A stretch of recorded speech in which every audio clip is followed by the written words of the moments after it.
Okay, students, yesterday we had talked about the basics of circulatory system, how the circulation is evolving in different organisms. अगर circulation नहीं था तो उससे पहले क्या था? हाँ, सभी बच्चे अगेन गुड मॉर्निंग, ठीक है। इससे पहले सर्कुलेशन, अगर सर्कुलेटरी सिस्टम नहीं था तो सर्कुलेशन किस चीज से होता था? सर्कुलेटरी सिस्टम की इंपॉर्टेंस क्या है? सर्कुलेटरी सिस्टम में क्या क्या चीजें इन्वॉल्व होती हैं आपके अंदर? हर्ट में किस तरह से मॉडिफिकेशंस आए? पहले के ऑर्गेनिज्म जो नॉन कॉर्डेट्स थे उनमें हर्ट कैसे पाए जाते थे, और हम में हर्ट के चैम्बर कैसे इवॉल्व हुए?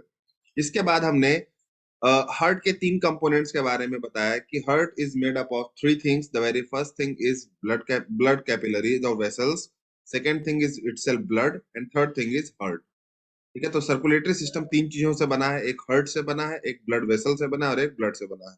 तो हमने सबसे पहले इनिशिएट किया ब्लड को। हाँ, बैकग्राउंड चेंज कर दिया। तो सबसे पहले हमने इनिशिएट किया बच्चों हर्ट के बारे में।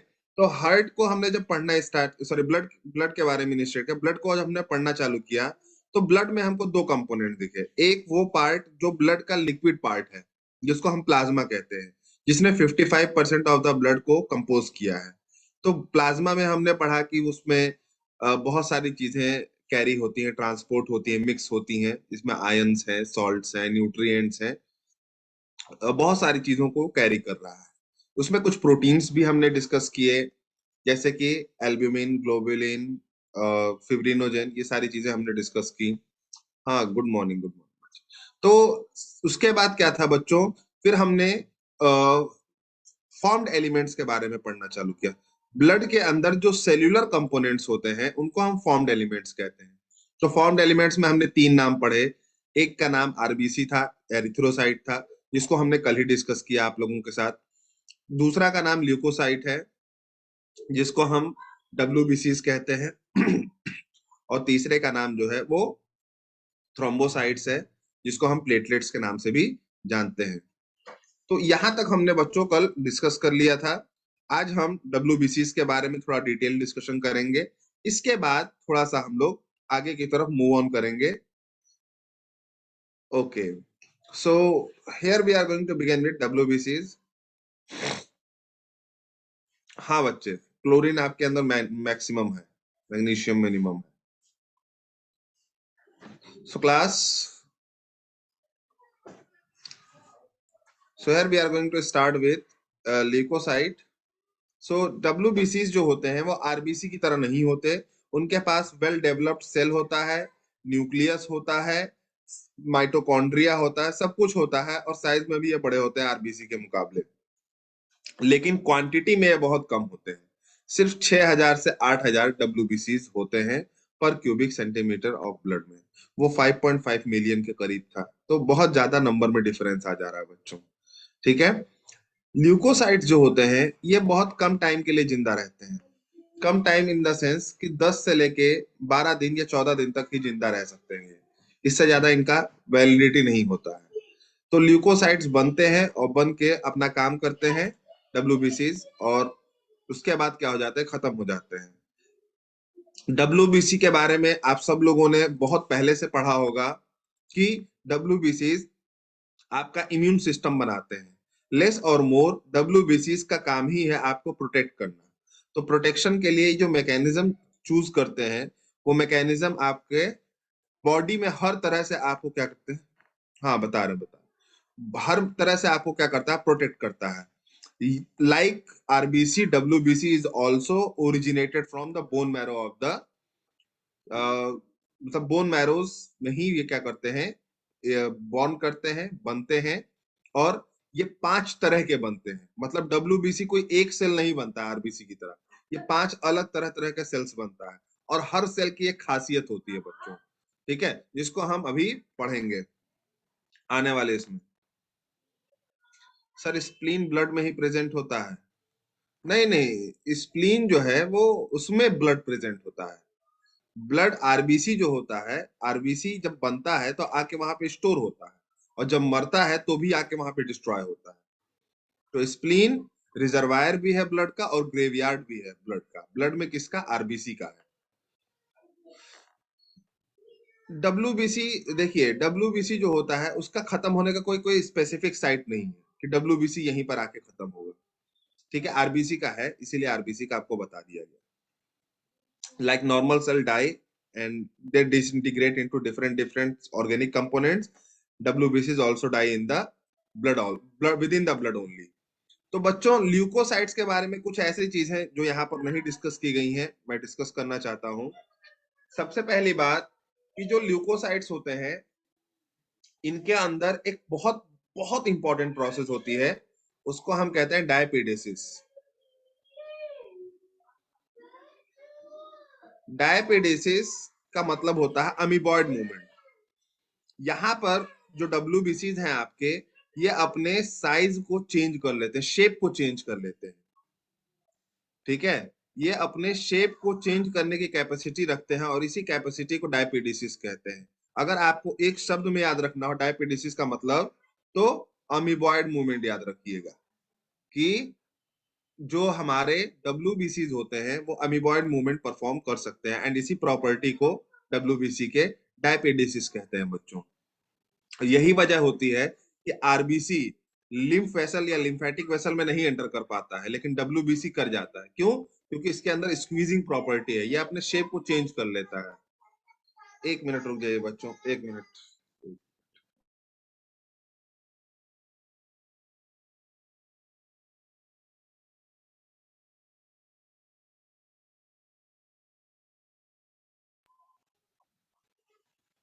ओके,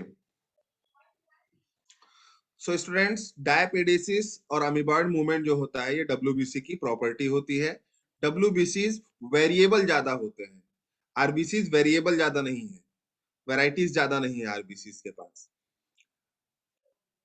जो डब्ल्यूबीसीज होते हैं बच्चों, डब्ल्यूबीसीज का क्वांटिटी में कम हो जाना, डब्ल्यूबीसीज अगर आपके अंदर क्वांटिटी में कम हो गए हैं तो उसको भी हम ल्यूकोसाइटोपिनिया कहते हैं, ल्यूकोसाइटोपिनिया कहते हैं। और अगर डब्ल्यूबीसीज रैंडमली इंक्रीज कर गए हैं आपके अंदर, रैंडमली याद रखिएगा, रैंडमली इंक्रीज कर गए हैं, तो उसको हम ल्यूकीमिया कहते हैं। ल्यूकीमिया मतलब ब्लड कैंसर। ठीक है, तो अगर आपके अंदर डब्ल्यूबीसी रैंडमली इंक्रीज करते जा रहे हैं, बढ़ते जा रहे हैं, तो इसका मतलब क्या है, वो ट्यूमर बनाएंगे आगे चल के और उसको हम क्या कहते हैं, ब्लड कैंसर बोलते हैं। कल किसी बच्चे ने पूछा भी था ब्लड कैंसर के बारे में, तो that is the random increase in डब्ल्यूबीसीज, और डिक्रीज होने को ल्यूकोसाइटोपिनिया कहते हैं। अब बच्चों ये बताइए कि आरबीसी के डिक्रीज होने की कंडीशन को क्या बोलते हैं? Waiting for your answer in the chat. RBC के डिक्रीज हो जाने की कंडीशन को हम क्या कहते हैं? कल बताया था। हाइपो नहीं बोलते निशांत? हाँ अनामिका गुड, श्रेया गुड, हाँ अंजलि गुड। नहीं आकांक्षा, वो तो हीमोग्लोबिन की कमी है वो।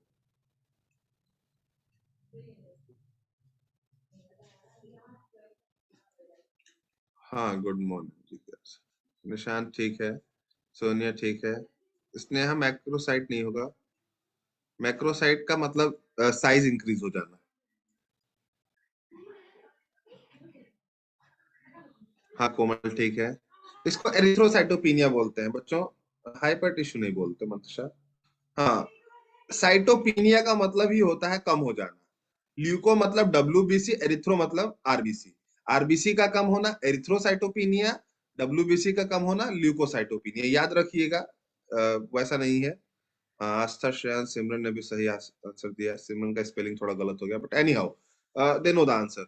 ल्यूकोसाइटोपिनिया जो कंडीशन है वो डब्ल्यूबीसी के कम हो जाने को बोलते हैं, और leukaemia is generally the random increase in WBCs and this causes blood cancer within you। इनका लाइफ स्पैन मैंने बता ही दिया, 10 से 15 दिन का होता है, पैदा बोन मैरो में ही होंगे। अब बच्चों 5 तरह के डब्ल्यूबीसीज बनते हैं, 5 तरह के डब्ल्यूबीसीज। अब उन पांचों को हमने 2 कैटेगरी में डिवाइड किया है। एक कैटेगरी वो है जिन सेल्स के अंदर छोटे छोटे ग्रेन्यूल्स पाए जाते हैं, ग्रेन्यूल्स अभी मैं बताऊंगा। ठीक है, सेल्स में ऐसे छोटे छोटे दाने की तरह स्ट्रक्चर्स पाए जाते हैं। तो 3 ऐसे सेल्स होते हैं डब्ल्यूबीसी के जिसमें ये ग्रेन्यूल्स पाए जाते हैं। और दो ऐसे सेल्स होते हैं जिसमें नहीं पाए जाते हैं। तो जिनके अंदर ग्रेन्यूल्स पाया जाएगा बच्चों, उन डब्ल्यूबीसीज को हम ग्रेन्युलोसाइट कहते हैं, और जिनके अंदर ये ग्रेन्यूल्स नहीं पाए जाते हैं उन डब्ल्यूबीसीज को हम ए ग्रेन्युलोसाइट बोलते हैं। ए मतलब ना होना, ठीक है, ग्रेन्यूल मतलब ग्रेन्यूल्स। अब बच्चों ये जो ग्रेन्यूल्स होते हैं, छोटे छोटे दाने, ये एक्चुअली में क्या होते हैं, ये पैक मतलब बिल्कुल छोटे छोटे पॉकेट होते हैं। हाँ, नर्व सेल में भी निसल्स ग्रेन्यूल होते हैं, आपने देखा होगा। यहाँ पर ये छोटे छोटे पॉकेट लाइक स्ट्रक्चर होते हैं, और इनके अंदर लाइटिक एंजाइम्स होते हैं। लाइटिक एंजाइम मतलब डिसॉल्विंग एंजाइम्स। ये जो ग्रेन्यूल्स है ना, बड़े खतरनाक होते हैं। जब ये ग्रेन्यूल्स फटते हैं, तो जब फटेंगे तो जिस चीज के ऊपर फटेंगे उसको डिसॉल्व कर देंगे, बिल्कुल लाइसोसोम की तरह। ठीक है, तो granules are very hard and means we can say lytic dissolving structure. तो इसी वजह से ये आपके इसमें मैकेनिज्म में हेल्प करते हैं, प्रिवेंशन मैकेनिज्म में हेल्प करते हैं। तो बच्चों, the cells that is included in granulocyte is eosinophils, basophils and neutrophils. तीन सेल्स होते हैं जिनमें ग्रेन्यूल्स पाए जाते हैं, और ये तीनों सेल्स के जो नाम रखे गए हैं, यूसिनोफिल्स, बेसोफिल्स और न्यूट्रोफिल्स, ये इनके कैरेक्टर के बिहाफ पे रखे गए हैं। अब बच्चों, अगर आपके पास कॉपी है, नोटबुक है, तो नोटबुक खोल लीजिए। कुछ डिफरेंस मैं बताऊंगा, साथ ही साथ लिखते जाइएगा। It will be helpful for you, क्योंकि इससे एक क्वेश्चन आने का चांस होता है। ग्रेन्युलो और एग्रेन्युलोसाइट्स में से एक, किसी में से एक क्वेश्चन आने का चांस होता है। तो आपके पास अगर कॉपी हो तो just right it down. Hand raise कर दीजिए बच्चों, कॉपी ले लिया है आप लोगों ने, कॉपी पेन तो। चलो, ये समझदार बच्चे वो हैं जो पहले से कॉपी पेन लेके बैठे हैं। सिर्फ 13 बच्चे, 15 बच्चे, 17, 18 बच्चे, 20, अच्छा, ऑलमोस्ट सभी बच्चे लेके बैठे, वेरी गुड। ठीक है बच्चों, हैंड्स डाउन कर लीजिए। अब सुनिएगा ध्यान से। ओके ओके ओके, सुनिएगा ध्यान से बच्चों। हाँ, योसिनोफिल्स, योसिनोफिल्स जो होते हैं बच्चों,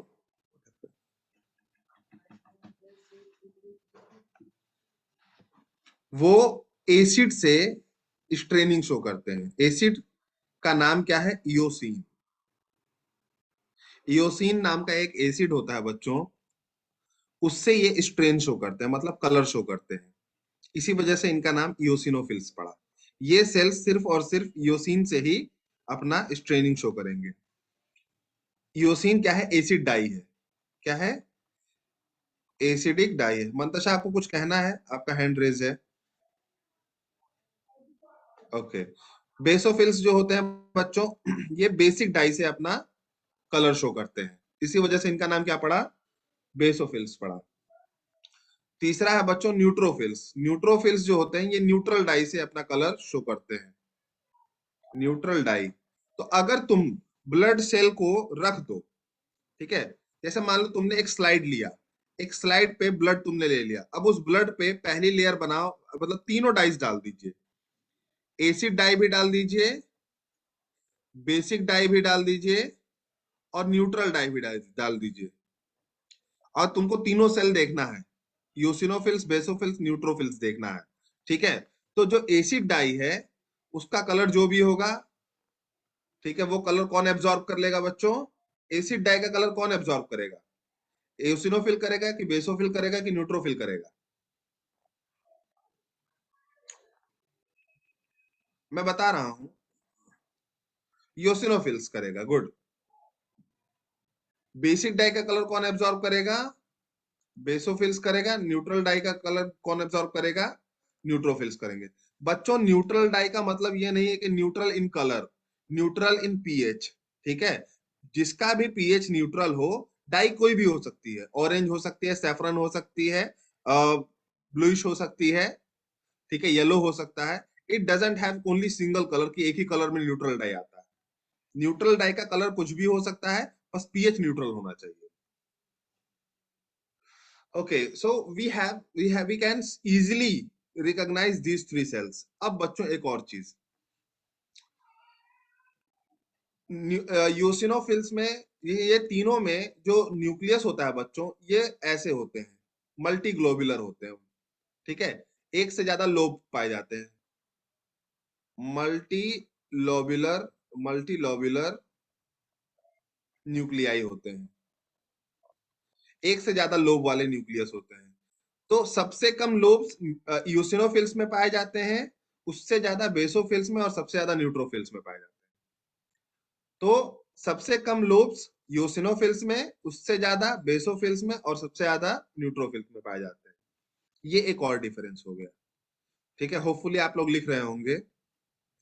तो न्यूक्लियस में लोब्स सबसे कम यूसिनोफिल्स में है और सबसे ज्यादा न्यूट्रोफिल्स में है। नेक्स्ट आपका कंटेंट ये है बच्चों कि अब हम फंक्शन के बारे में पढ़ेंगे। The function is very important. Eosinophils का जो फंक्शन होता है that is to help you to fight against infective agents और पैथोजेंस। यूसिनोफिल्स पैथोजन से फाइट करता है, ठीक है, इन्फेक्शन से फाइट करता है, डायरेक्ट फाइट करता है। ठीक है, सबसे पहला फंक्शन यूसिनोफिल्स का यही है कि ये क्या करता है, ये फाइट अगेंस्ट इन्फेक्शन करता है। इस तीनों में सबसे इंपॉर्टेंट फंक्शन जो है, तीनों में से बेसोफिल्स का सबसे ज्यादा इंपॉर्टेंट फंक्शन है, क्योंकि बेसोफिल्स 3 कंपोनेंट रिलीज करता है बच्चों। Basophils basically releases 3 components. Basophils का तीनों कंपोनेंट का जो नाम है बच्चों वो है हिस्टामाइन,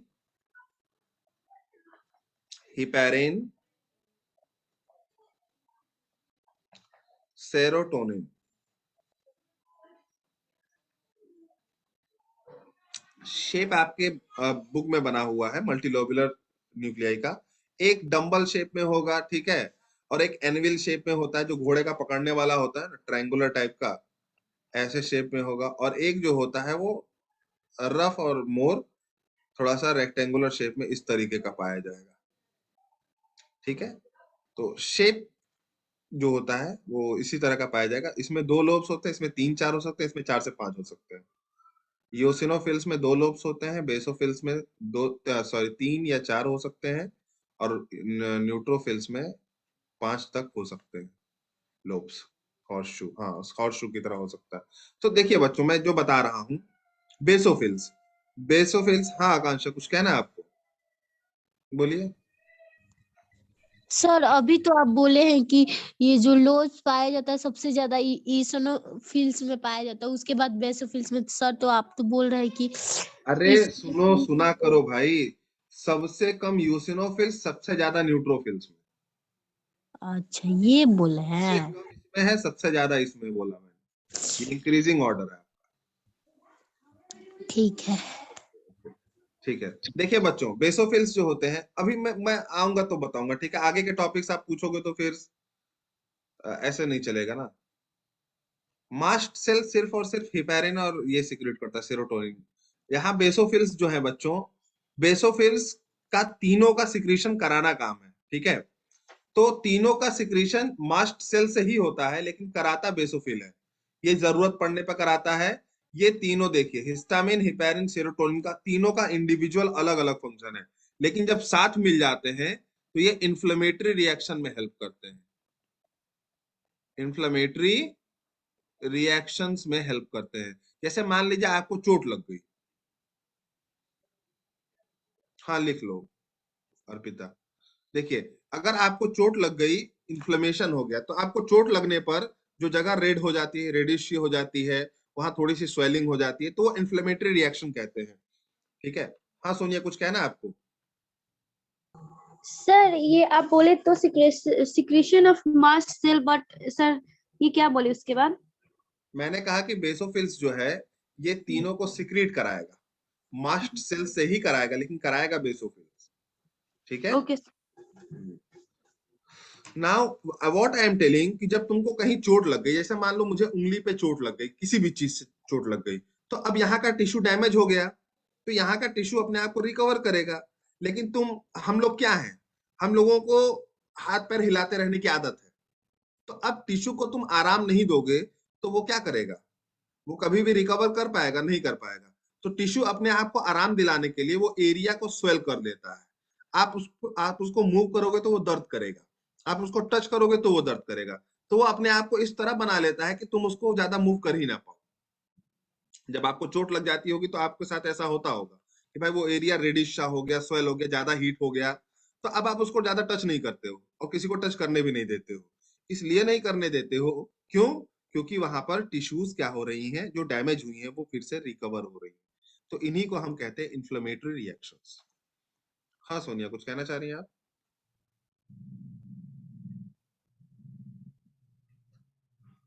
ओके, सो स्टूडेंट्स, अब हम इंडिविजुअल फंक्शन फिर से बता दे रहे हैं एक एक करके।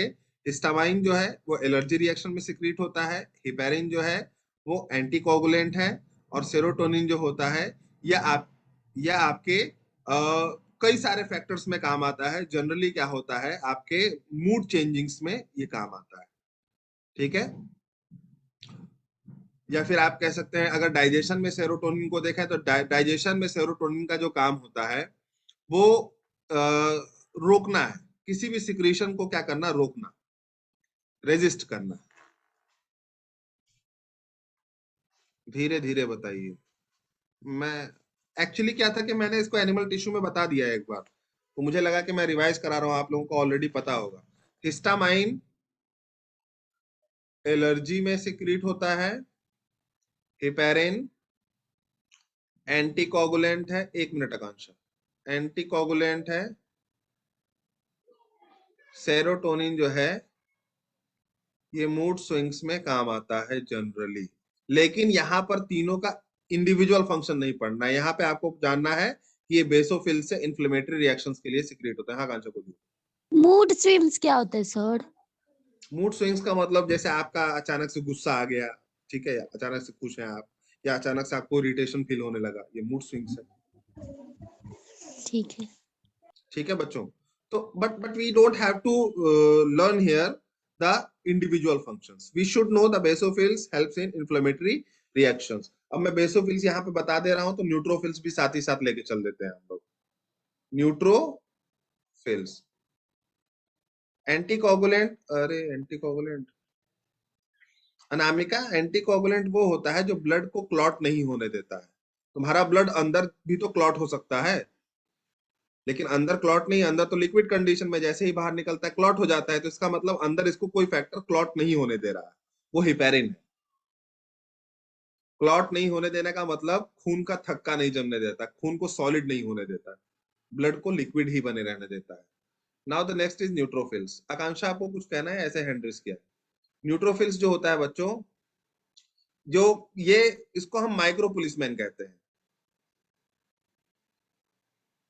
माइक्रो पुलिसमैन कहते हैं, इसलिए कहते हैं क्योंकि ये फेगोसाइटोसिस करता है, मतलब खा जाता है, लेकिन छोटे छोटे पार्टिकल्स को खाता है। अगर इसके अगल बगल कोई छोटा मोटा चीज है जो आपकी बॉडी के लिए यूजफुल नहीं है, तो न्यूट्रोफिल उसको खा जाएगा। इसीलिए ये क्या है, जर्म या पार्टिकल्स, कोई भी एंटीजन जो उसको लगता है कि मेरी बॉडी के लिए अच्छा नहीं है, उसको ये खा जाएगा। लेकिन वो छोटा होना चाहिए, क्योंकि इसका साइज बहुत छोटा होता है। न्यूट्रोफिल का साइज छोटा होता है, जिसके वजह से छोटे पार्टिकल्स को ही खा पाता है, इसी वजह से इसका नाम छोटा पुलिस वाला। इसके बाद आता है मोनोसाइट। मोनोसाइट का साइज बहुत बड़ा होता है, इसके वजह से इसका नाम है मैक्रो पुलिसमैन।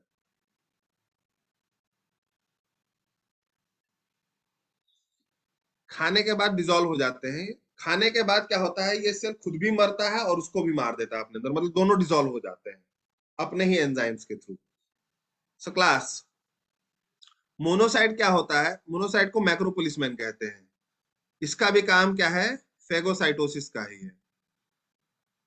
ये भी खाता है, लेकिन ये बड़ी चीजों को खाता है क्योंकि इसका साइज काफी बड़ा होता है।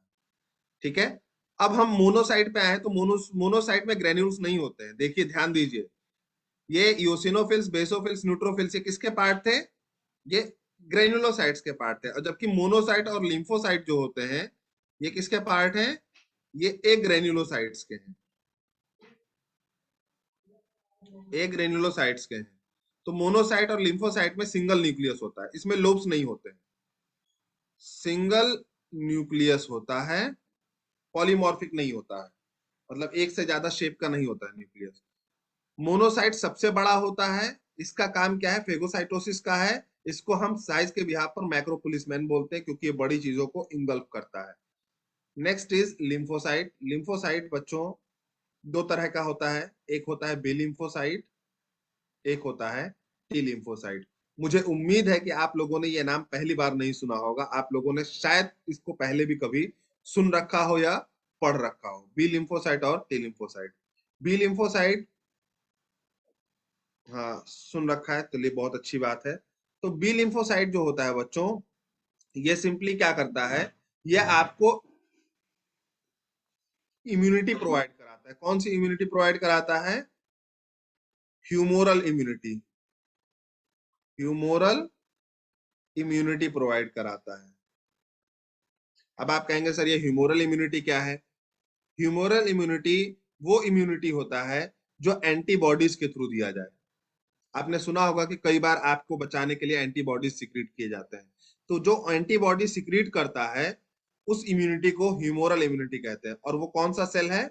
उसको हम बी लिम्फोसाइट कहते हैं। ठीक है बच्चों, ये इंपॉर्टेंट, बहुत इंपॉर्टेंट इम्यूनिटी होती है बी लिम्फोसाइट की। ठीक है, जब भी किसी चीज को जड़ से खत्म करना होता है एकदम, तो बी लिम्फोसाइट वहां पे एंटीबॉडी सिक्रीट करता है और एंटीबॉडीज जाके एंटीजेंस को या पैथोजेंस को किल कर देती हैं। दूसरा इम्यूनिटी है टी लिम्फोसाइट। टी लिम्फोसाइट जो इम्यूनिटी देता है उसको हम सेल मीडिएटेड इम्यूनिटी कहते हैं।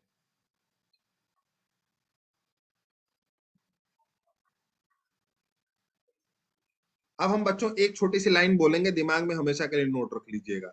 ह्यूमोरल का मतलब होता है कोई प्रोटीन पार्ट से इम्यूनिटी बन रही है, और सेल मीडिएटेड का मतलब होता है पूरा का पूरा सेल इन्वॉल्व हो रहा है इम्यूनिटी देने के लिए। अगर तुमको बचाने के लिए पूरा सेल आ जाए लड़ाई करने, पूरा का पूरा सेल ही लड़ाई करने आ जाए, तो इसका मतलब समझ लीजिए कि कौन सा इम्यूनिटी है आपका?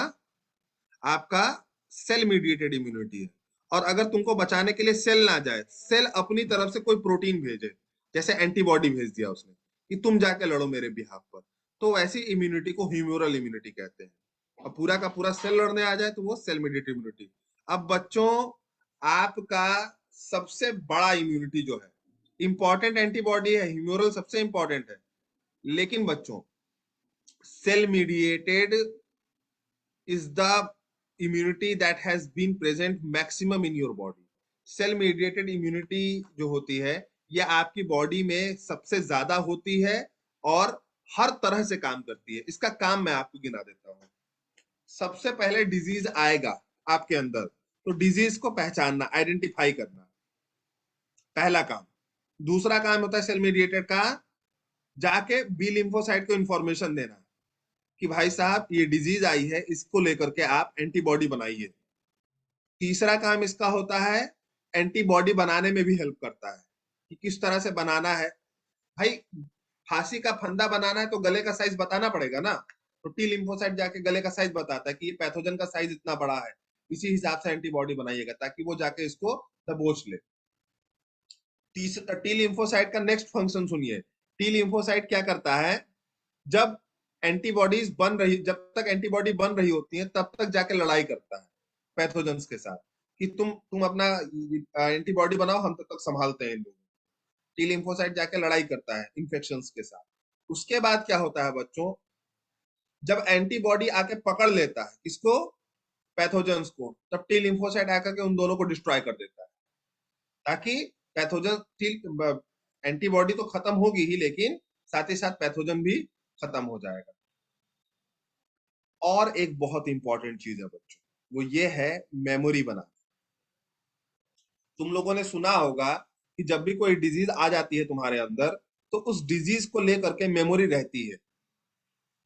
पहली बार कोई डिजीज आता है तो लेट रिस्पॉन्स होता है, क्यों? क्योंकि मेमोरी नहीं होता। लेकिन अगर वही डिजीज तुम्हारी बॉडी में दोबारा से आ जाए तो तुम्हारे अंदर उस चीज की मेमोरी रहती है, तो तुरंत एंटीबॉडी बनाए जाते हैं।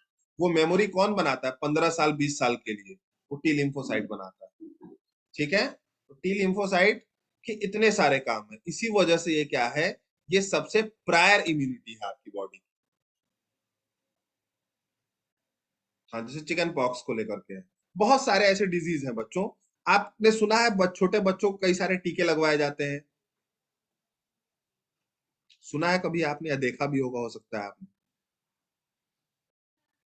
देखिए, दो लोगों ने सुना है, बहुत खुशी हुई मुझे, दो तीन लोगों ने हैंड रेस किया, कुछ बच्चों ने मैसेज में भी कहा यस सर। ठीक है अगर आप जानते हैं तो वो टीके क्या है? कभी हेपेटाइटिस का टीका लग रहा है, कभी रेबीज का लग रहा है, ठीक है, कभी टीबी का, किसी भी डिजीज का लग रहा है। तो क्या बच्चे को वो डिजीज हुई पड़ी है? नहीं, बच्चे के अंदर इम्यूनिटी, जो भी चीज है, जो भी डिजीज होता है, उसको लेकर के एक क्या दे दिया जाता है? एंटीजन दे दिया जाता है, ताकि बॉडी उसके खिलाफ क्या बना ले? एंटीबॉडी बना ले। और एक बार बच्चा एंटीबॉडी बना लेता है किसी एंटीजन के खिलाफ, तो वो अपने लाइफ में काफी समय तक उसको लेकर के मेमोरी बना के रखता है, ताकि इन फ्यूचर कभी भी वो डिजीज उससे इंटरेक्ट हो तो उसके पास पहले से मेमोरी रहेगी कि यार ये तो मेरे पास आया था एक बार बचपन में। तो बचपन में वो जो इंजेक्शंस दिए जाते हैं ना, उसमें एक्चुअली में वो डिजीज ही दी जाती है बच्चों में, लेकिन क्या करके दी जाती है? डिसेबल करके दी जाती है। वो पैथोजेंस को डिसेबल या डिसआर्म्ड कर दिया जाता है। हाँ तान्या बोलिए। डिसेबल या डिसआर्म्ड कर दिया जाता है, ताकि क्या होता है? ताकि क्या हो? वो पैथोजन आपके लिए सिर्फ एंटीबॉडी बनवाने का काम करे। जैसे अभी आपने कोरोना का वैक्सीन लिया, वैक्सीन क्या है? वैक्सीन में आपको कोरोना ही दिया गया है, जिसमें आप, लेकिन वो कोरोना क्या है? डिसआर्म्ड करके दिया गया है, ताकि आपकी बॉडी उस डिसआर्म के खिलाफ आराम से क्या बना ले? एंटीबॉडीज बना ले, और आपके अंदर उसकी मेमोरी रहे, ताकि इन फ्यूचर कभी भी कोरोना आपके अंदर आएगा तो आप उससे लड़ सकते हैं। हाँ आकांक्षा बोलिए। सर, आपने बताया कि जो बी लिम्फोसाइट होता है, सॉरी टी लिम्फोसाइट जो होता है तब तक काम करता है जब तक बी लिम्फोसाइट एंटीबॉडी का मतलब बना ना ले, मतलब कुछ पता लड़ाई ना करता लगे। है। हाँ वही। तो उसके बाद वो जब बी लिम्फोसाइट उस पे काम कर देता है तब टी लिम्फोसाइट उसे मार देता है, सब बोले आप? हाँ, दोनों को डिस्ट्रॉय कर देता है। हाँ, मतलब बी लिम्फोसाइट को भी। अब देखो, बी लिम्फोसाइट जो है ना, वो सिर्फ आके पैथोजन को पकड़ लेता है, ग्रिप में पकड़ लेता है, गर्दन दबोच लेता है, ठीक है। लेकिन हाँ गर्दन दबोचना मारना तो नहीं है ना, उसने अपने पंजे में फंसा लिया हाँ पैथोजन को, बी लिम्फोसाइट ने। तो हाँ। टी लिम्फोसाइट आके दोनों को क्योंकि उसने पकड़ रखा है, टी लिम्फोसाइट आके दोनों को गोली मार देता है। तो ये तो पहले भी मार सकता था ना टी लिम्फोसाइट? नहीं नहीं, पहले पैथोजन एक्टिव था, पैथोजन भी मार सकता था। पैथोजन के पास पहले बंदूक थी, एंटीबॉडी ने आके बंदूक हटा करके उसको ग्रिप में पकड़ लिया, इनएक्टिव कर दिया। पहले नहीं मार सकता था।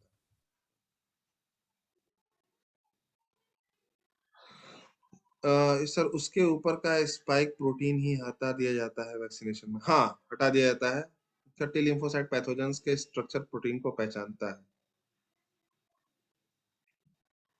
टी लिम्फोसाइट एक्चुअली में क्या करता है ना, जो भी पैथोजन होते हैं उनके स्पाइक प्रोटीन्स का जो उनका एक्चुअल मॉलिक्यूलर बॉडी होती है ना, उसको रिकॉग्नाइज कर लेता है। उनके जो जेनेटिक कॉम्बिनेशंस होते हैं जो वो प्रोटीन बनाते हैं, हर पैथोजन एक टॉक्सिन बनाता है, टॉक्सिन या प्रोटीन बनाता है, उस प्रोटीन को रिकॉग्नाइज कर लेता है।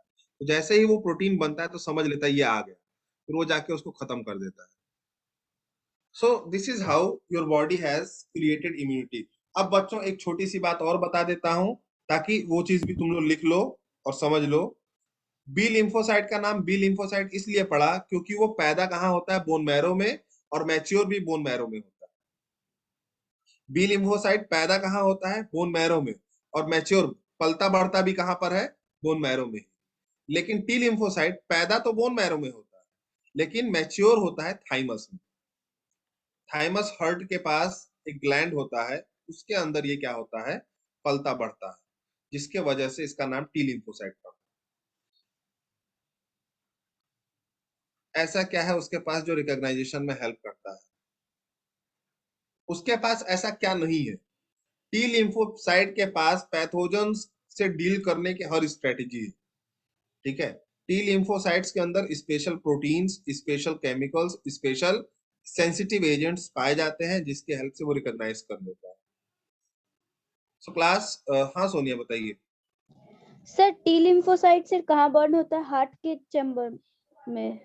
टी लिम्फोसाइट बॉर्न होता है बोन मैरो में ही, सब पैदा बोन मैरो में ही होंगे, लेकिन मैच्योर थाइमस में होगा।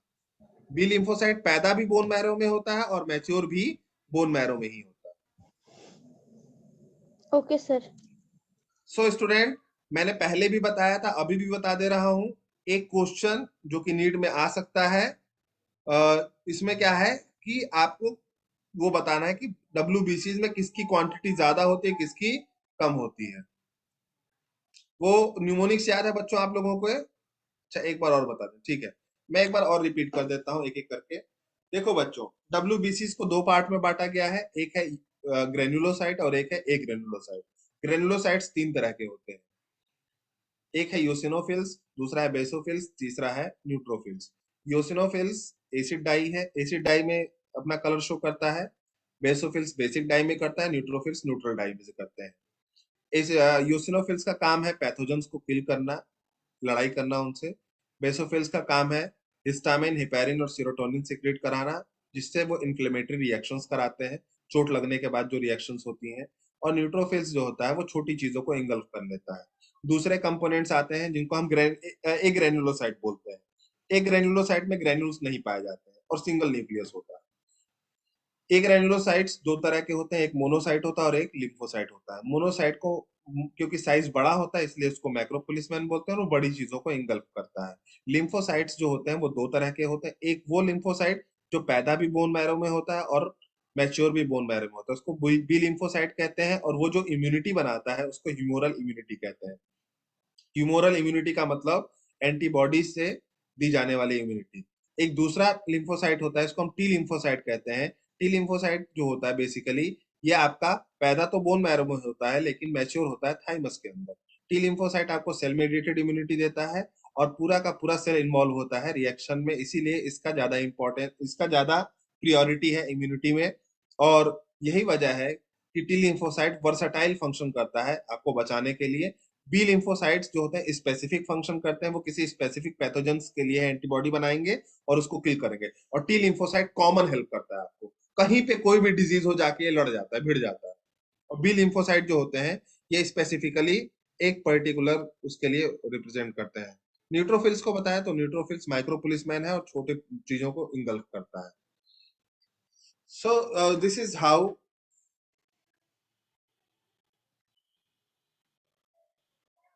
Neutrophils maximum, basophils minimum. हाँ वो तो मैंने बताया था, लेकिन कैसे बच्चों? मैंने साइज के हिसाब से एक न्यूमोनिक्स बताया था आप लोगों को, अगर आपको याद हो तो।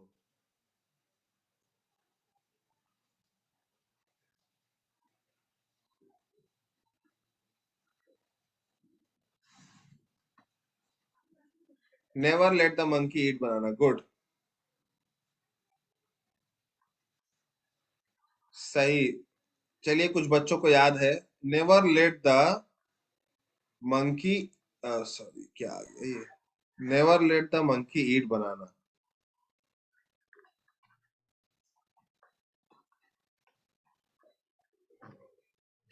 तो सबसे ज्यादा साइज में एन मतलब न्यूट्रोफिल होता है और सबसे कम कौन होता है? बेसोफिल्स होता है। तो सबसे ज्यादा साइज में न्यूट्रोफिल्स, उसके बाद एल मतलब लिम्फोसाइट्स, उसके बाद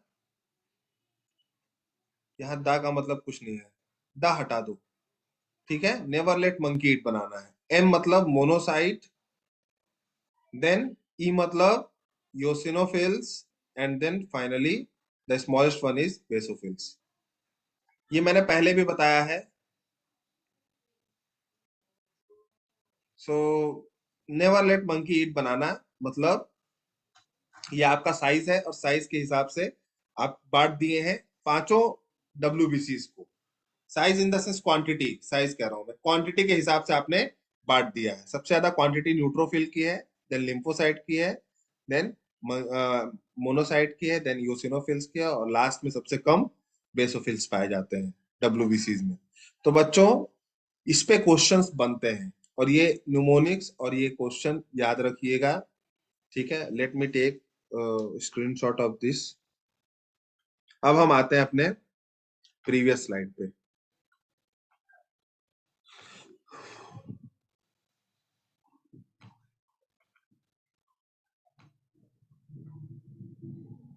सबसे हार्ड वर्किंग टी, हाँ, टी लिम्फोसाइट सबसे हार्ड वर्किंग है। तुम बूढ़े भी जो होते हो ना, तुम बूढ़े होते हो जो मरते हो टी लिम्फोसाइट की वजह से ही, क्योंकि जब तुम बूढ़े हो रहे होते हो तुम्हारा टी लिम्फोसाइट कम हो रहा होता है। यही वजह है कि बुढ़ापे में डिजीज वगैरह ज्यादा होती है। जब किसी को भी एड्स होता है ना, तो एड्स में भी टी लिम्फोसाइट ही इफेक्टेड होता है। एड्स में होता है, बुढ़ापे में होता है। तो जब भी टी लिम्फोसाइट कम होगा तो तुमको कोई भी डिजीज आके मारने की कोशिश करेगा, छोटा छोटा सर्दी जुकाम भी। इसीलिए टी लिम्फोसाइट की इतनी इंपॉर्टेंस है।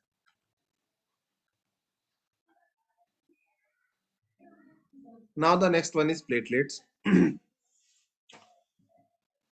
प्लेटलेट्स के बारे में ज्यादा नहीं पढ़ना है बच्चों, कुछ चीजें जो छोटी मोटी है मैं बता देता हूं। प्लेटलेट्स को हम लोग प्लेटलेट्स को हम लोग क्या कहते हैं बच्चों? थ्रोम्बोसाइट्स भी कहते हैं,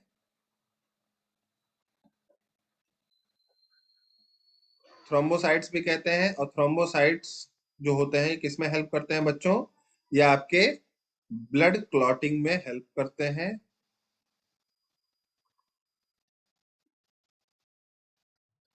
प्लेटलेट्स जो होते हैं ये ब्लड क्लॉटिंग में हेल्प करते हैं। और पैदा कहाँ पे होते हैं? ये भी पैदा होते हैं बोन मैरो में ही, लेकिन बोन मैरो के एक स्पेशल सेल में पैदा होते हैं। बोन मैरो में एक स्पेशल सेल होता है जिसको हम मेगा कैरियोसाइट कहते हैं। तो वहां पर ये पैदा होते हैं। काम क्या है इनका? इनका काम ब्लड क्लॉटिंग कराने का है।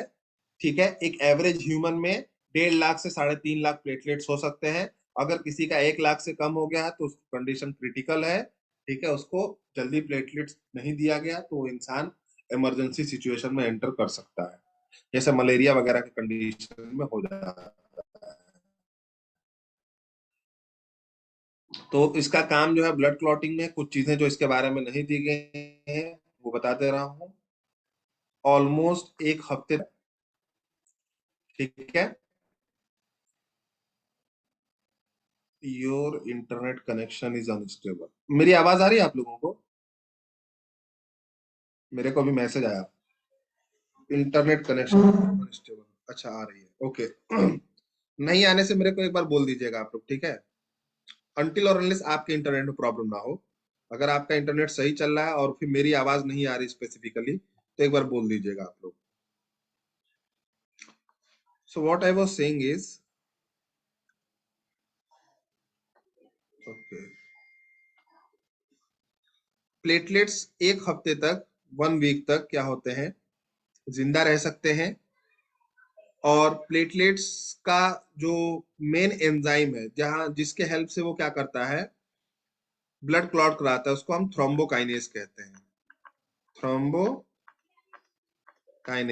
तो प्लेटलेट थ्रोम्बोकाइनेज के फॉर्म में जाके ब्लड क्लॉटिंग कराता है, इसीलिए इसका नाम थ्रोम्बोसाइट होता है। So this is all about platelets. Platelets से क्वेश्चंस नहीं पूछे जाते हैं, बट इतनी इंफॉर्मेशन रखिए कि प्लेटलेट्स थ्रोम्बोसाइट है, 1 हफ्ते तक जीता है, बोन मैरो को मेगा कैरियोसाइट में बनता है, 1.5 लाख से 3.5 लाख होना जरूरी है आपके अंदर। That's all about platelets.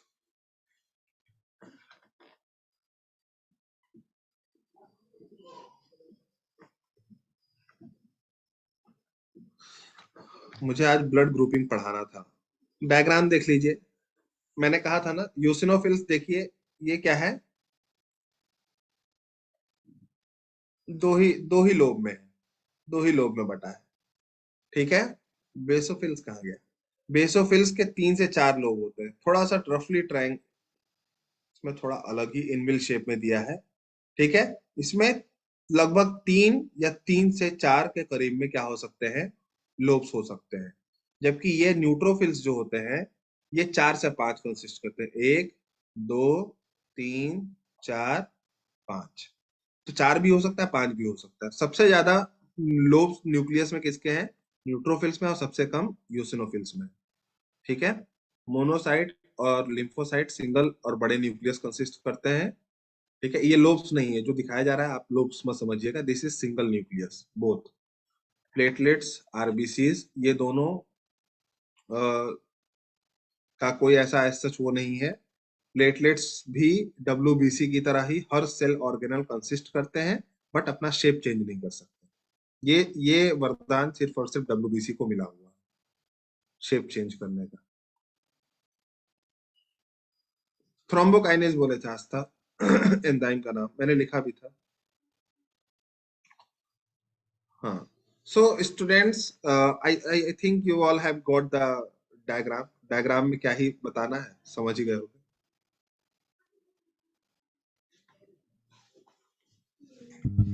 Sir बोल रहे हैं कि ये डीएनए टेस्ट जब आरबीसी में तो ये न्यूक्लियस नहीं पाया जाता है, डब्ल्यूबीसी में पाया जाता है, तो डीएनए टेस्ट किसके थ्रू करते हैं हम लोग?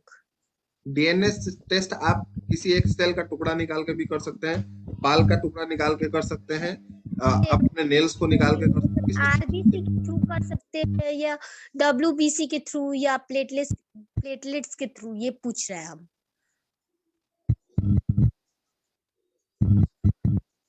आप डीएनए टेस्ट जब भी करेंगे, ठीक है, तो डीएनए टेस्ट आप जो करते हैं ब्लड टेस्ट नहीं है, ब्लड में जल्दी डीएनए टेस्ट नहीं होता। हाँ, अगर ब्लड पाया जा रहा है तो ऑब्वियसली डब्ल्यूबीसी या प्लेटलेट्स का ही होगा, ठीक है। वही पूछ रहे थे क्योंकि आरबीसी में तो न्यूक्लियस होता नहीं है।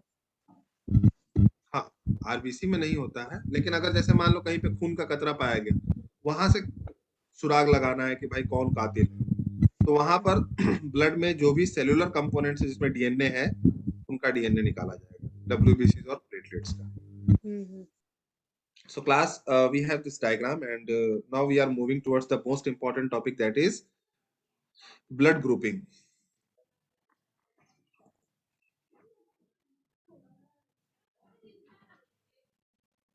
मैं यहाँ से स्टार्ट करता हूँ। इसको तो आप लोगों को बता ही चुका हूँ ऑलरेडी कि आरबीसी के ऊपर कुछ सरफेसेंट्स मतलब कुछ प्रोटीन्स पाए जाते हैं, एंटीजेंस।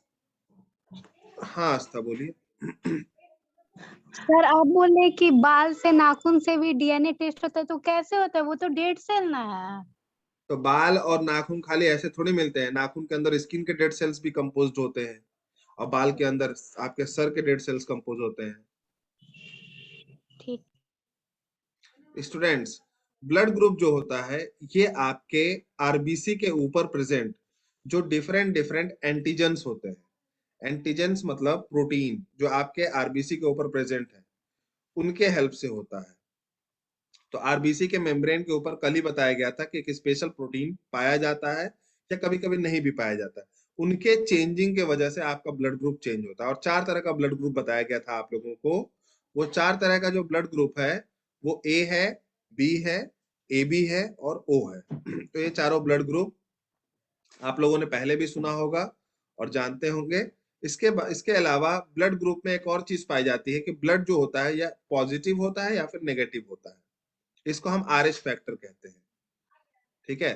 तो जैसे मान लीजिए किसी का बी पॉजिटिव हो सकता है, बी नेगेटिव भी हो सकता है, किसी का ए पॉजिटिव हो सकता है, ए नेगेटिव भी हो सकता है, ठीक है। तो इसमें से जो ओ वाला होता है वो सबको ब्लड डोनेट कर सकता है, उसको यूनिवर्सल डोनर बोलते हैं।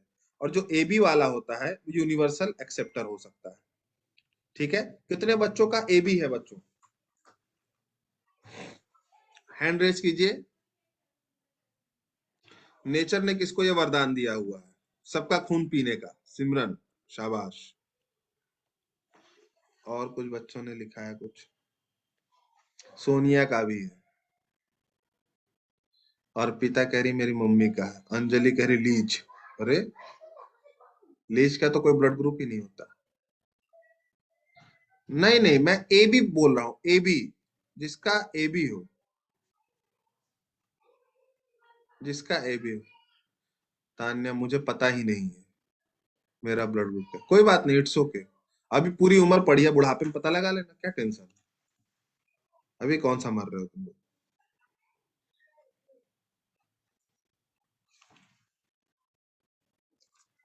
तो ठीक है बच्चों, कितने लोग ओ पॉजिटिव हैं? कितने लोगों को नेचर ने वरदान देके भेजा है जाओ दूसरों की हेल्प करो? ईशा, कोमल, वसीम, आकांक्षा, जिज्ञासा, अंजलि, अनामिका,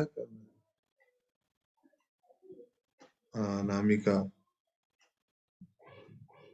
अंजलि, इंटायर फैमिली। अरे वाह। Vinita O negative. O negative बड़ा रेयर ग्रुप है, चलिए ठीक है, उसके बारे में भी अभी बताएंगे। ओ है, चलिए ठीक है, हैंड्स डाउन कर लीजिए, काफी बच्चों का है।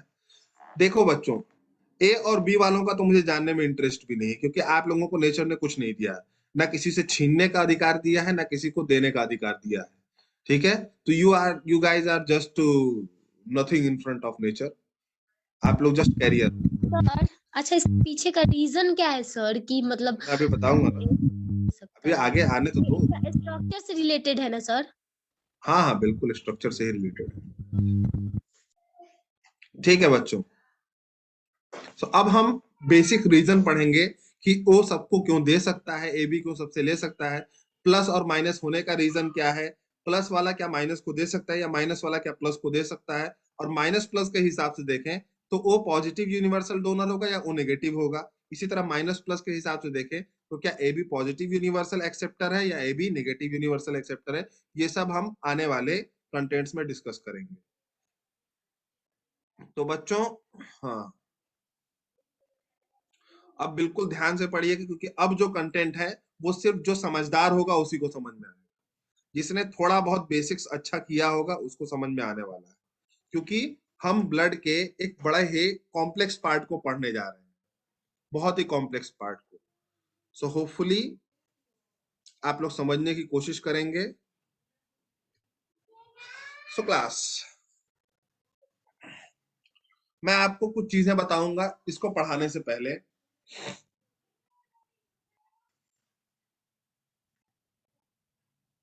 मैं बताऊंगा अभी, ब्लड क्लॉटिंग में वो हर चीज बताएंगे हम, अभी हम लोग का सिर्फ ध्यान होना चाहिए ब्लड ग्रुपिंग पे। देखो बच्चों, एंटीजन वो चीज होता है जो किसी दूसरे में जाके एक्टिवेट, जैसे मान लो कि तुमने किसी का ब्लड लिया अपने अंदर, ठीक है? तो जिसका ब्लड बाहर से आया है तुम्हारे अंदर, उसके अंदर क्या एक्टिवेट रहेगा? एंटीजन एक्टिवेट रहेगा। ओके, एंटीबॉडी उसको कहते हैं जो तुम्हारे अंदर से एक्टिवेट हो। जैसे उस जो बाहर से ब्लड आया तुम्हारे अंदर, उसको लेकर के जो लड़ाई करेगा वो एंटीबॉडी होगा। तो दो चीजें होती हैं, दो फैक्टर्स होते हैं जो बहुत इंपॉर्टेंस रखते हैं, एक है एंटीजन और एक है एंटीबॉडी। जैसे मान लो आप फर्स्ट पर्सन है, फर्स्ट पर्सन के पास किसी सेकंड पर्सन ने क्या किया? ब्लड दिया। तो सेकंड पर्सन का ब्लड का कौन सा फैक्टर आप लोगे? एंटीजन लोगे। और फर्स्ट पर्सन का जिसके अंदर ब्लड गया उसका क्या लोगे आप? एंटीबॉडी लोगे। अगर एंटीजन और एंटीबॉडी मैच कर गया, अगर एंटीजन और एंटीबॉडी मैच कर गया बच्चों, तो समझ लीजिए ब्लड क्लॉट हो जाएगा, मतलब एंटीबॉडी उस एंटीजन को मार देगी। हर एंटीबॉडी को एक एंटीजन को मारने का अधिकार दिया गया है। तो अगर एंटीबॉडी के पास जो आधिकारिक पोस्ट मिला हुआ है उसी तरह का एंटीजन मिल गया, तो वो क्या कर देगा? उसको खत्म कर देगा। ठीक है, जैसे मैं एग्जाम्पल के लिए बोल दूं कि जो ब्लड ग्रुप ए वाले होते हैं, जिनके पास ए ब्लड ग्रुप है, उनके पास एंटीबॉडी बी होती है। कौन सी एंटीबॉडी होती है? बी होती है। अगर उनको गलती से एंटीजन बी मिल गया तो वो तुरंत बी वाले को जाके किल कर देंगे। मैं रिपीट कर रहा हूं, मैं एक बार और रिपीट कर दे रहा हूं। कभी भी जब कोई बाहर से ब्लड दे रहा होता है, कोई किसी भी दूसरे का ब्लड आ रहा है, कोई भी चीज बाहर से आ रही है, तो उसका एंटीजन कंसीडर करते हैं, और जिसके अंदर जा रहा है उसको उसका हम एंटीबॉडी कंसीडर करते हैं। ये चीज समझ में आ गया बच्चों? हैंड रेस कर दीजिए। एंटीजन और एंटीबॉडी सिर्फ 15 बच्चों को आया समझ में।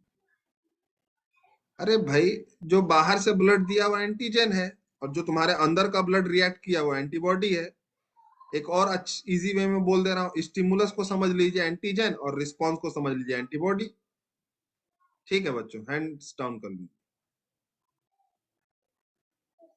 स्टिमुलस जनरली बाहर से आता है, रिस्पॉन्स जनरली बॉडी के अंदर से आता है। तो रिस्पॉन्स एंटीबॉडी है और जो स्टिमुलस आया वो एंटीजन है। तो एंटीजन और एंटीबॉडी अगर मैच कर गए बच्चों, तो एंटीबॉडी एंटीजन को डिस्ट्रॉय कर देगा। डिस्ट्रॉय करने का मतलब पूरे आरबीसी को ही तबाह कर देगा। और तबाह करने का मतलब क्या है? कि जिसका ब्लड आपने लिया है, ठीक है, उसको तो कोई इफेक्ट नहीं पड़ेगा, लेकिन जिसका ब्लड आपके अंदर, मतलब आपने जैसे मान लो आपका ब्लड ग्रुप ए है और आपने बी वाले का ब्लड ग्रुप ले लिया, ठीक है, तो दोनों ब्लड ग्रुप आपस में मिलके एक दूसरे पे अटैक करके सब एक दूसरे को क्लॉट कर देंगे और क्लॉट करने से मामला खत्म। ब्लड क्लॉट हो जाएगा तो फिर आपको हार्ट अटैक आ जाएगा, ब्लड वेसल्स फट जाएंगी, मर जाएंगे आप। इसीलिए कभी भी कोई भी ब्लड ग्रुप किसी दूसरे को रैंडमली ब्लड डोनेट नहीं कर सकता। ब्लड डोनेट करने के लिए ब्लड ग्रुप का मैच होना बहुत जरूरी है।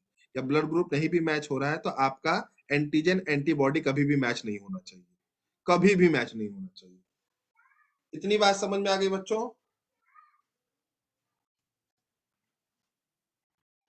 एंटीजन और एंटीबॉडी मैच नहीं होना चाहिए किसी भी कंडीशन में। अब हम पढ़ेंगे ब्लड ग्रुप्स के बारे में। तो सबसे पहले बच्चों ए ब्लड ग्रुप है। ए ब्लड ग्रुप पे एंटीजन ए है और एंटीबॉडी बी है, सिर्फ याद करिए।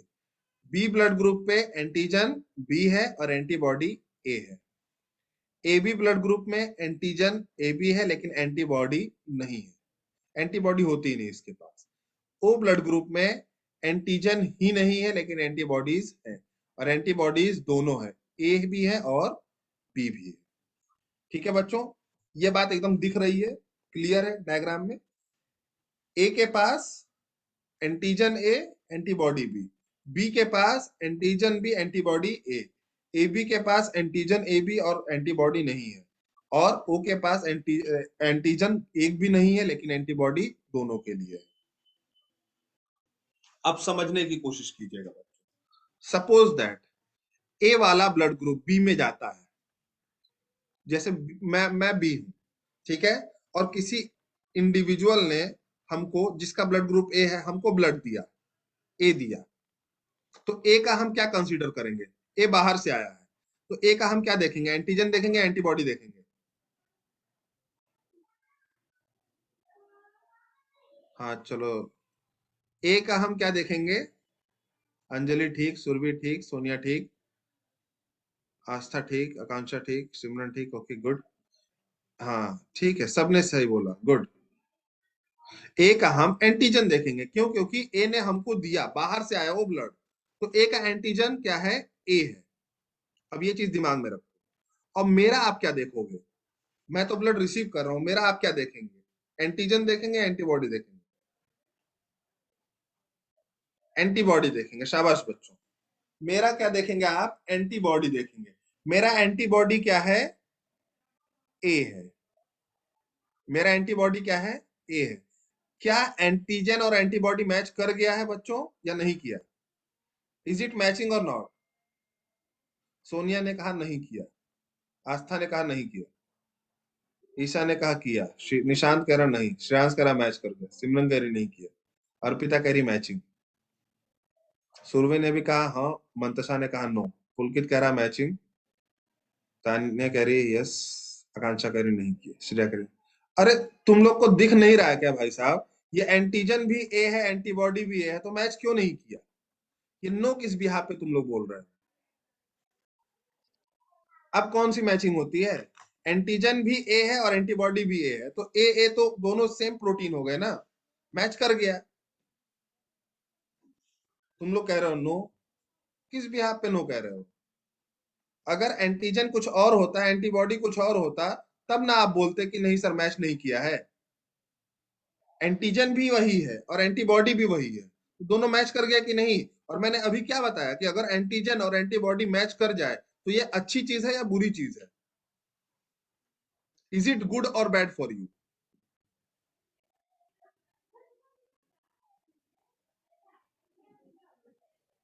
आकांक्षा गुड कह रही है, वसीम भी गुड कह रहे हैं, सोनिया भी गुड कह रही है, तानिया भी गुड कह रही है। वाह, अभी बोला मैंने, अभी जस्ट 2 मिनट पहले बोला है कि मैच हो जाए तो आपका ब्लड डिस्ट्रॉय हो जाएगा। बच्चे कह रहे हैं गुड।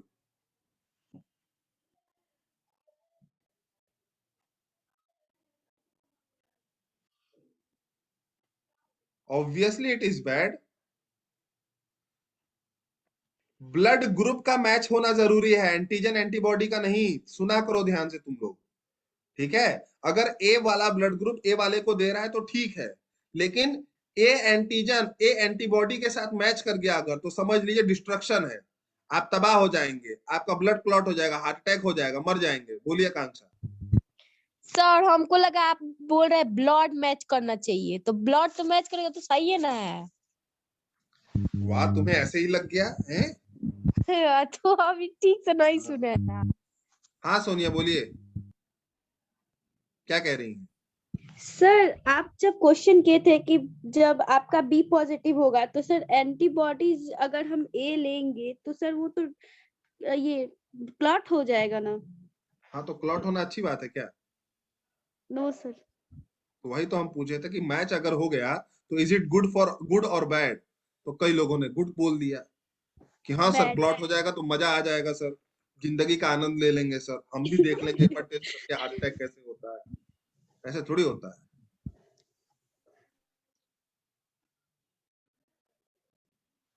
जितने भी बच्चों ने गुड बोला है, ठीक है, एक बार आप लोग सोचा कीजिए आंसर, उसके बाद रिपीट किया कीजिए, तभी आप समझ पाएंगे कंसेप्ट को। अब मैं आपको एक छोटा सा और बात बोलता हूं। अगर जैसे ए वाले ने बी वाले को दिया तो ये कंडीशन हुआ, अब अगर बी वाला ए को देगा तो क्या होगा? बताइए, क्या एंटीजन एंटीबॉडी मैच करेगी कि नहीं करेगी इसमें, जब बी वाला ए को देगा तब? अब बी वाले का आप एंटीजन देखिए और ए वाले का एंटीबॉडी देखिए और यस और नो लिखिए, मैच करेगा कि नहीं?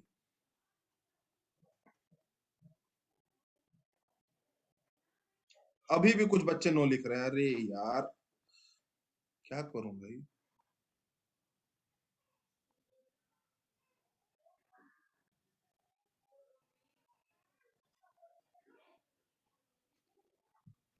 चलिए, now maximum of the students have given right answer now, yes sir match करेगा। तो मैच करने का मतलब क्या है? इज इट गुड और bad? Again, is it good और बैड? बैड। चलिए, अब सब बच्चे बैड बोल रहे हैं। Thanks God, at least you guys have understood the concept. So this one is bad. एक बच्चे ने तो बड़ा लंबा सा बैड लिखा है, उसको फील हो गया कि हाँ सर कुछ ज्यादा ही बैड होगा बॉडी के साथ। अर्पिता ने लिखा है शी। ओके बच्चों, एक और कंसेप्ट अब हम पढ़ेंगे कि ए बी सबसे ले क्यों सकता है। ठीक है, ए बी के पास ऐसा क्या है कि वो सबसे ब्लड ले सकता है। अब देखो, ए बी के पास एंटीबॉडी है ही नहीं। अगर इसको बी वाला ब्लड देगा, ए वाला ब्लड देगा या ए बी वाला ब्लड देगा, सॉरी ओ वाला ब्लड देगा, कोई भी इसको ब्लड देने आएगा तो इसके पास तो एंटीबॉडी है ही नहीं। ठीक है, क्या नहीं है? एंटीबॉडी नहीं है। तो सबका एंटीजन देखिए आप, इसके पास तो एंटीजन भी नहीं है। सबका एंटीजन देखिए, एंटीजन है लेकिन एंटीबॉडी है ही नहीं, तो मैच कुछ कर ही नहीं रहा। एंटीबॉडी नहीं है तो मैच नहीं करेगा कुछ, और मैच नहीं करने से आराम से कोई भी ब्लड इसके अंदर आ सकता है, क्योंकि इसके पास वो ताकत नहीं है, वो हथियार नहीं है जिससे वो दूसरे को क्या कर सकता है? किल कर सकता है। So this antibody needs this antibody needs something to resist. इसके पास कुछ होना चाहिए था बचाने के लिए, लेकिन इसके पास कुछ भी नहीं है, और ये एंटीबॉडी कुछ नहीं कर सकता, लाचार है, बेबस है, इसीलिए ए बी वाले सबसे ब्लड ले सकते हैं। लेकिन बच्चों, अगर ए बी को किसी को ब्लड देना हुआ, if A B has to give blood to anyone, तो देखिए, जैसे मान लो मैं एक आपको एग्जांपल दे रहा हूं, ए बी वाले ने ए को ब्लड दिया, अब बताइए क्या होगा?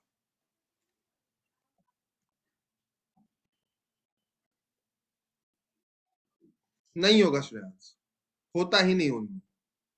अनामिका ने कहा बैड होगा, डेथ होगा। ठीक है बच्चों, सही कहा आपने, क्योंकि जब अब आप ए बी ब्लड दे रहा है, अब आप ए बी का क्या देखोगे?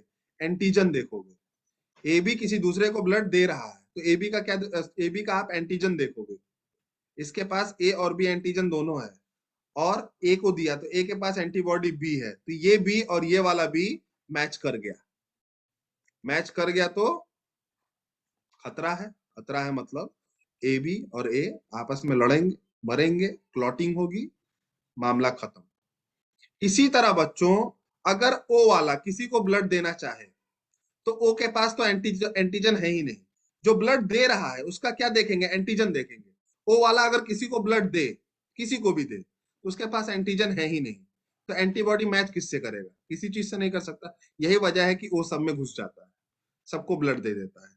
लेकिन अगर ओ को कोई और ब्लड देना चाहे, जैसे मान लो बी वाला अगर ओ को ब्लड देना चाहे, तो क्या होगा बच्चों, बी का आप क्या देखोगे, एंटीजन देखोगे, और ओ का यहाँ पर क्या देखोगे, एंटीबॉडी देखोगे। तो बी का एंटीजन और ओ का एंटीबॉडी मैच कर गया, खतरा है, किलिंग होगा, ठीक है, खून की बरसात।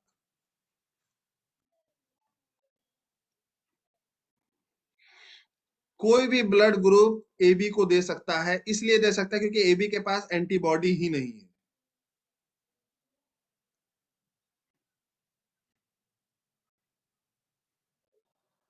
ठीक है बच्चों, तो आपको अगर ये समझ में आ गया है कि जब भी कोई ब्लड देता है तो उसका एंटीजन देखते हैं, और जो रिसीव करता है उसका एंटीबॉडी देखते हैं। अगर रिसीव करने के वाले के पास एंटीबॉडी नहीं है, अगर रिसीव करने वाले के पास एंटीबॉडी नहीं है, तो वो सबका ब्लड रिसीव कर लेगा। और ब्लड देने वाले के पास अगर एंटीजन नहीं है, तो वो किसी में भी जा सकता है। तो जाने वाला कौन हुआ, किसके पास एंटीजन नहीं है। सब में जाने वाला ब्लड ग्रुप कौन है, किसके पास एंटीजन नहीं है बच्चों। वेरी गुड, ओ है। और किसके पास एंटीबॉडी नहीं है, जो सबसे रिसीव कर सकता है। एंटीबॉडी तो रिसीव वाले का ही देखेंगे ना हम।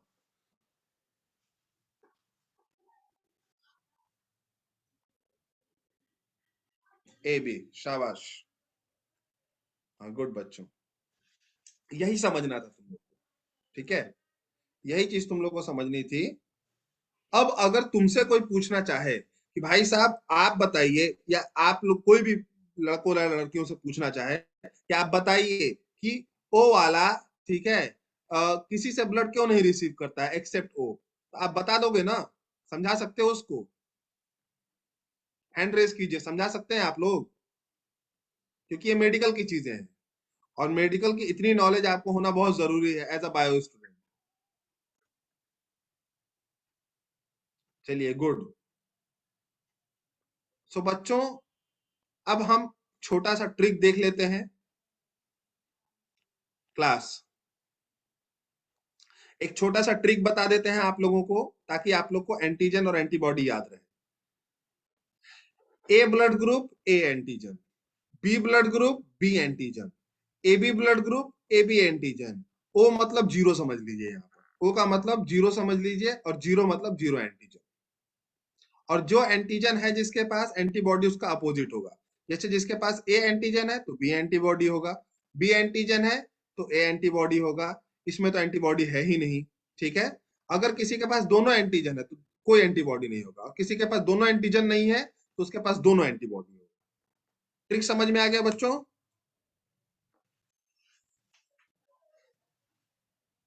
चलो, 2 बच्चों ने हैंड रेस किया, कुछ बच्चों ने यस भी लिखा। एनी हाउ, मुझे लग रहा है कि समझ में आ जाना चाहिए। आरएच फैक्टर बच्चों हम सोच रहे हैं कल पढ़ाएंगे, क्योंकि आरएच फैक्टर कम से कम 15 मिनट लेगा। It will take somehow 15 minute at least.